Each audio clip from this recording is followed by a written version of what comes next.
We'll give you a medical and physical to make sure you can take our training procedures. So I went up there and I passed the medical and the physical, and then I went to the State Police Academy. And there, that took place up in West Trenton, which is just below where George Washington crossed the Delaware River in New Jersey back in Christmas time a long while ago.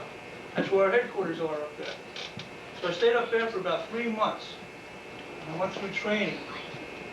And the training consisted of a lot of classroom work in the morning, a lot of study. And I studied laws, criminal laws, and traffic laws. And I had to know about fish and game, and all kinds of things like that.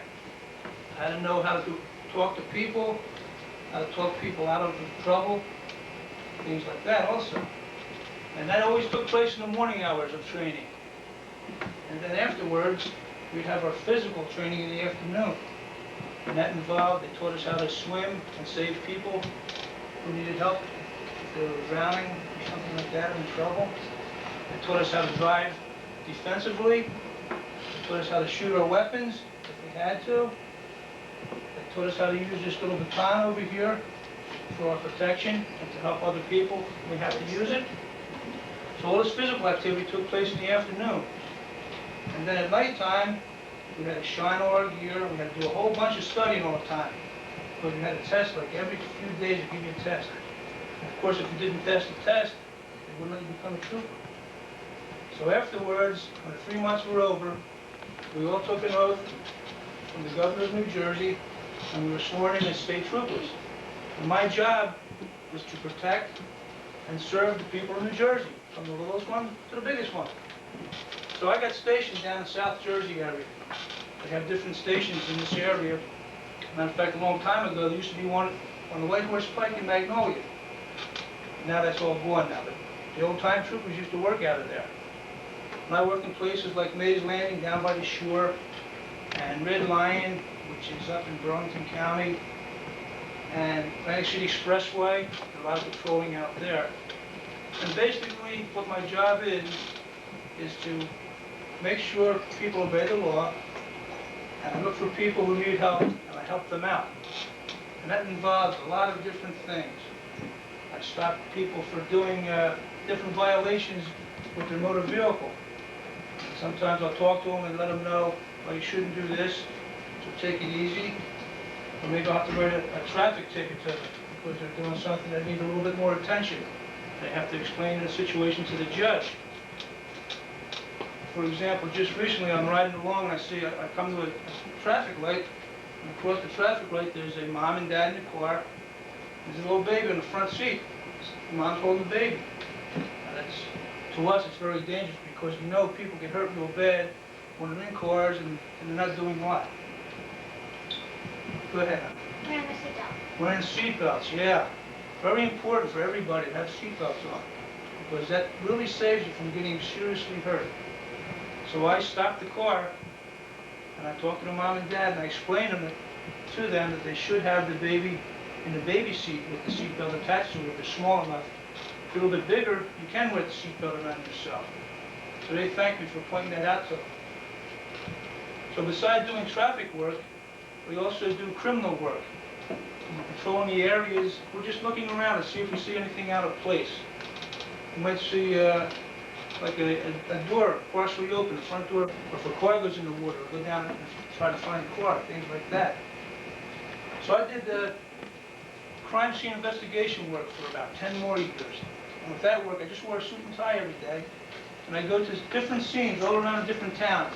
For example, in Stratford, the chief would call me and say, come on down, somebody just broke into a house and nobody's there. I'm going to try to get some fingerprints out of the house so we can find out who did this. So I go down, I have my little dusting kit. And I take the different dusting powders out, and I would try to think like the bad guy. Say, okay, what did he touch? And how did he get in? And I try to put the puzzle all together. And anything I felt that he touched, I put the powder on. And most of the time you get hidden fingerprints. They're called latent. It means invisible to your eye. You have to put a chemical or a powder on.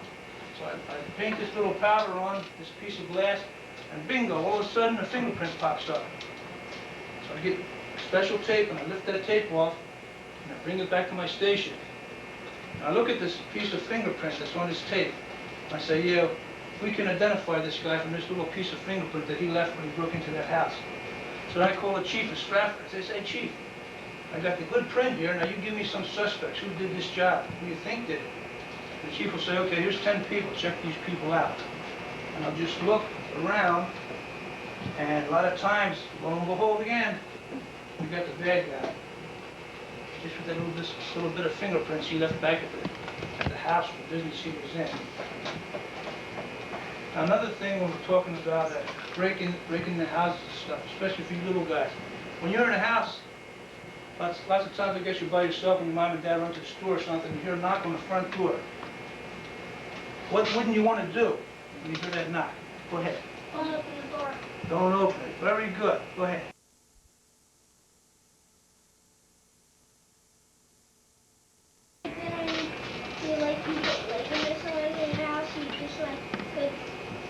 Go run off and call the police. Yes, you can do that. So you don't have to plug it in. Mm-hmm. Okay.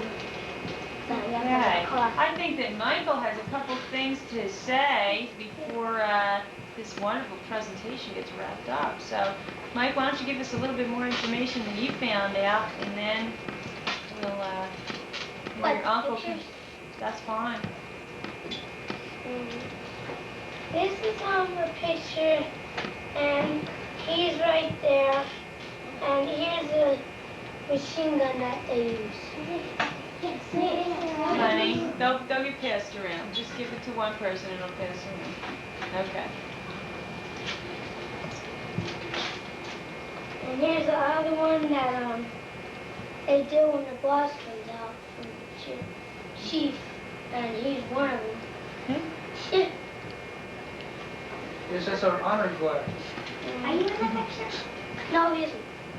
That looks like him. Is that it? And here's the other one that he's in uniform. It's like this one, but this one isn't wearing glasses. And this one is. Could you explain your different patches on your jacket? Yeah, okay. My name tag's up here. All the troopers have to have their names. I think most police officers do too. So when people are talking to them, they don't have to ask them their name if they don't want to. They can just look at their chest and their last name's right there. Right Okay? there. See it? The stars are for years of service. Each star is for 5 years with the state police. So I have 20 stars. Yeah, excuse me. 4 stars. So I have 20 plus years. Right now I have 21 If you count by fives, Okay. 5, 10, 15, 20, Rick's got 4 stars for that. And this is a special ribbon I got for, that's called a commendation. What happened a long time ago, a young teenager who was a little bit crazy from doing some drugs, and he attempted to kill his mother. And fortunately we got to the scene where it was taking place at the time, and we were able to talk him out of putting down this knife that he had. He already cut her one time, but he put the knife down, and he got into a neighbor's car and he tried to get away. So what we did is we took care of the mother. We gave her emergency first aid to stop the bleeding when she was cut really bad. And then we got in our troop cars and we went after this guy, and we caught him without anybody else getting hurt. So that was a little special thing. And my sergeant at the time sent a letter to the colonel, and the colonel gives these citations out. And they're different colors. You see some troopers have blue ones, and there's a red one, and then the yellow ones. How about your hat? Okay, you can bring it up here, Mike. Oh, that's great. I'm not wearing it. Don't worry. Yeah, put it on. Put it on. Okay, here's my hat. Is it straight, guys? I can't see. No, it looks straight. I can see just a little bit. Yeah, the yellow braid, that's an officer. My rank is lieutenant. You start out as being a trooper, and then you get promoted, and you become a sergeant, and then there's a sergeant first class, and then you become an officer. The lowest rank of officers are lieutenants. Then you have a captain, a major, and then the boss, the colonel. And our badge is different, the triangle shape. Inside the badge, it has my badge number. Each trooper gets his own number. They only give one number out since the state police started back in 1921. The first trooper, he was number 1. So badge is number 1. And it goes all the way through. Right now we're up to the badge number 5,000. And in the back of the badge number is the seal of the state of New Jersey in there. Okay? And on top here, this is a chin strap. On real windy weather, this comes down, and you have to adjust the little strap here, and it keeps your hat on. Because we have to have our hats on at all times when we're out of our police car or out of the station. That's part of our military bearing. We're like, our first colonel back in 1921, he was a West Point graduate. And when the state police started, they made him the first boss. And he was all military. He came from West Point, he was in World War I, and he just had a military bearing. And he designed this uniform himself from West Point's uniform, I guess it is. And part of the regulations say you're out of the car or out of the barracks where we work, your hat has to be on at all times. So that's what his chin straps here, for windy weather. Show the thing under. What's that one? Stand size. Under it? That's just my badge number. And your badge number is inside? Yeah, we have to mark all our equipment. And it's So on this. because everybody dresses the same. If I took this jacket off and put it down with 15 other troopers, we didn't have to look at our names. We'd have to, our name tag fell off. So inside the jackets we have stamps with our badge numbers on. Our shoes are marked inside. Our shirts are marked. Everything you can think of is marked. Of course, our gun has a serial number. It's stamped right on in the metal. The handcuffs has a serial number. I guess the only thing is a mark is this baton. Oh, I mean, nightstick. The nightstick baton. This came from, this is an Oriental instrument. Before we used to have a big piece of wood with a leather strap around. They were been farmers for many, many, many years. They never had any weapons, so they used to use their farm instruments. And they took their farm instruments, like their hoes and stuff like this, and they start making defensive and offensive weapons with them. And this is good because you can swing it around and you can protect yourself more with this thing. And it's sort of like if somebody comes after you and they're sort of mean and they want to swing a piece of wood at you. Nobody wants to shoot anybody because you don't like to do that. So you use this to protect yourself. So you can block this. When a guy hits you, if he swings something, you can use this to block it, and you can use it to hit him also if he needs to be hit. How about the whistle? The whistle is for traffic direction. A lot of times at accident scenes, or if a red light goes out and cars are coming from all 4 streets, you have to stand there and you have to stop traffic and let traffic go. So you used to use the whistle. Like crossing guards. Yeah, use the whistle. You blow the whistle, put your hand up to stop, turn around, wave the other guys on. That's what the whistle's for. But they stand in the middle of the street. That's right. There's his handcuffs. And there's the key. And he put it in water in a red room. And he says he's going to shove, but I don't think he will. Handcuffs? Yeah. How many handcuffs are here? Good. Right there. They're stuck. Stuck? You want to pass them around? Yeah. No way to Now go. don't put them on because what if I don't have the key? But I do, I have the key. That would go along with the day. But that hurt when you slam them on. Yes. Speak kind of quick about that, Andrew, okay? Pardon me? Yes, What are those quick. things in those two Oh, packs? okay. Big bullets? This is an automatic pistol. And inside the 26. handle, that's where the ammunition goes. These are called clips. And there's eight bullets in a clip. And I have 4 of them in here. Right? I have 4 clips. So if you know your 4 times table, 4 eighths are. That's one thing we don't know yet. 24. Yeah, we have 1 in there. 24. 32. Okay, so I have 4 over here and I have 1 in a pistol. And besides that, I have an extra one right ready to shoot, right up front. So I have a total of 41 bullets on me. And all troopers have to carry that with 41 bullets at all times. Because that's part of their uniform. And our bosses, when they inspect us, they count them. Every day before we go on patrol, we have to stand inspection and look at our equipment to make sure our brass is all shine, and our leathers shine, and our shoes are shine. Every day? Yeah. Is that right? As a matter of fact, that's what I was doing today for a few hours before I came over. I was shining on my leather and polishing my brass.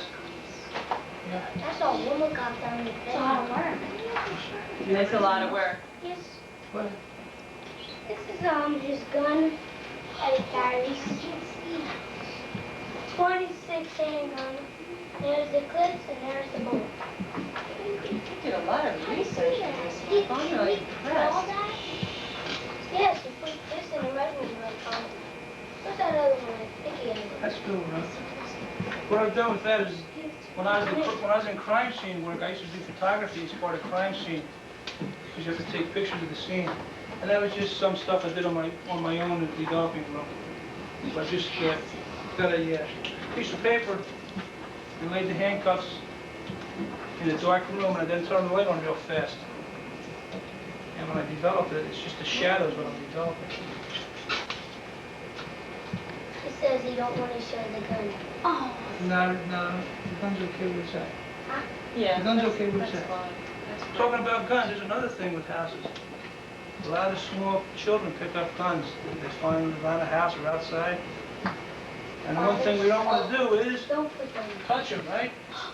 We want to leave guns alone and call our mom or dad. Somebody's big. We really, really appreciate this. State troopers are a little bit different than park police, aren't they? I seen that. Okay, I'm going to take all these nails. I didn't see that. All right, guys. I have a question. Once me and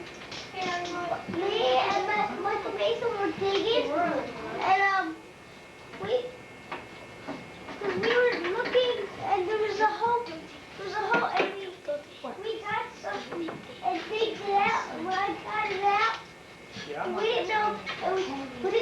I kept on washing it in the water because there was a puddle there, and it was a gun when we poured it out, and I put it in the water, and I kept on washing it, but it would never wash off. Yeah, they're all rusty and dirty, huh? Yeah. Yeah. A what? A real one, because my dad put it up because he wasn't taking it to the police station, but then my mom wrote out she hates guns. Yeah. What, did it have any bullets in it? No, when I took it out, I found the water. Off the nail on in your lifetime. If you ever see one anywhere, just go in the other direction and find somebody and tell them about it, because that's a real dangerous thing. It sure is, yeah, very dangerous.